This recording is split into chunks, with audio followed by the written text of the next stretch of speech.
কষা গরুর মাংস এত পরিমাণ স্বাদ হয় খেতে, কি আর বলবো। তো আজ আমি গরুর মাংসের কষাটা রান্না করে ফেলবো। আসসালামু আলাইকুম এভরিওয়ান, কেমন আছেন সবাই? আশা করি সবাই অনেক অনেক ভালো আছেন। আলহামদুলিল্লাহ আমি তো অনেক ভালো আছি। তাহলে শুরু করে দিই কষা মাংস রান্না। মাংসটাকে আমি প্রথমে ভালো করে ধুয়ে কড়াইয়ে এবার দিয়ে দিচ্ছি আদা রসুন বাটা। এক এক করে সব মশলাগুলোই আমি দিয়ে দেব। এখানে আছে পেঁয়াজ বাটা, গরম মশলা, কাঁচামরিচ একসঙ্গে বেটে রেখেছিলাম। দিয়ে দিব গোটা কাঁচামরিচ। কাঁচামরিচ দিলে কিন্তু রান্নার ফ্লেভারটাও অনেক ভালো আসে, স্বাদটাও মাশাআল্লাহ হয়। রাঁধুনি মশলা, তারপরে গুঁড়ো মরিচ, হলুদ গুঁড়ো। এবার আমি দিয়ে দেব জিরে গুঁড়ো, দিয়ে তেল দিয়ে দেব।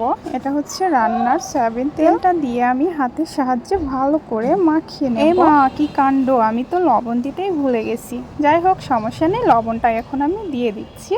লবণ দিয়ে বেশ ভালো করে মাখিয়ে নেব। লবণটা কিন্তু স্বাদ মতোই দিতে হবে, যে যেমন লবণ খায় তেমন লবণটাই ব্যবহার করতে হবে। আমি কিন্তু কোনো রকম পানি এখানে অ্যাড করিনি, আর করবও না, কারণ প্রথমেই বলেছি এটা কষা মাংস রান্না। ঢাকনা দিয়ে ঢেকে দিয়েছিলাম, বেশ কিছুক্ষণ পর ফিরে আসলাম, দেখছি মাংসটা বলক উঠে গেছে। আমি কিন্তু একটু পর পর এসে নাড়াচাড়া করব আর ঢাকনা দিয়ে ঢেকে দেব, যাতে করে মাংসটা ভালোভাবে সেদ্ধ হয়। আমি কিন্তু লো হিটে রান্নাটা নিয়ে রান্না করলে রান্নার স্বাদটা দ্বিগুণ হয়ে যায়। আমি এর আগের রান্নাতেও কিন্তু এই কথাটি বলে থাকি। মাংস দিয়ে তেল ছাড়া শুরু করেছে, মাংসটা সেদ্ধ হয়ে গেছে দেখেই মনে হচ্ছে। কোনো স্পেশাল মশলা এখানে দেওয়া নেই, ঘরে থাকা মশলাগুলো দিয়ে আমি রান্নাটা সেরে ফেলছি। ধোয়া ওঠা ভাতের সাথে গরম গরম এই মাংস কষাটা খেতে যা মজা হয়, কি আর বলবো। আর সাথে থাকবে ডাল ঝোল, অনেক ভালো লাগবে। আমি কিন্তু একটু পর পর ঢাকনাটা তুলছিলাম আর নাড়াচাড়া করছিলাম, যাতে মাংসটা লেগে না যায়।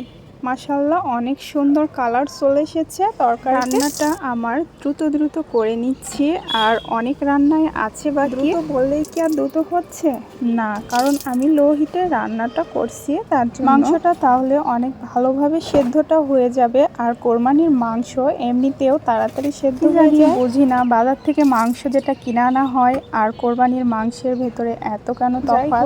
এটা আল্লাহ তাআলারই নিয়ামত।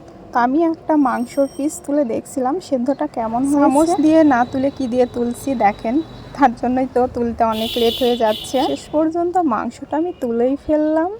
মাংসটা মাশাআল্লাহ সেদ্ধ হয়ে গেছে। মাংস সেদ্ধ হয়েছে, তার মানে বাকিগুলোও সেদ্ধ হয়ে গেছে।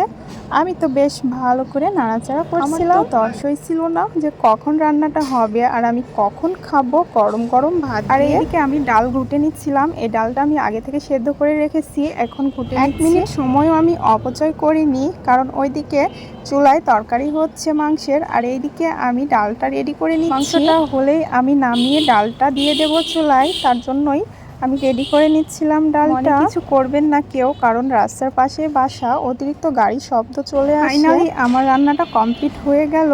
এইদিকে আমি জিরে ভাজাটা দিয়ে দিলাম। মাংসের স্বাদটা যদি বেশি হয় তার জন্যই আমি জিরে ভাজাটা দিয়ে দিলাম। এটা কিন্তু অসাধারণ লাগছে দেখতে, দেখেই তো আমার জিভে পানি চলে আসছে যে কখন আমি যেই কথা সেই কাজ। চলে আসলাম ভাত নিয়ে। এবার 2 পিস মাংস আর লেবু সাথে অসাধারণ লাগছে খেতে। মাশাআল্লাহ ধোয়া ওঠা ভাত এবং গরম গরম তরকারি অনেক ভালো লাগছিল খেতে, স্বাদ করে খেলাম। আজকের মতো এখানেই আমি বিদায় নিচ্ছি। সবাই ভালো থাকবেন, সুস্থ থাকবেন, ভালোবেসে পাশে থাকবেন আমার। আল্লাহ হাফেজ।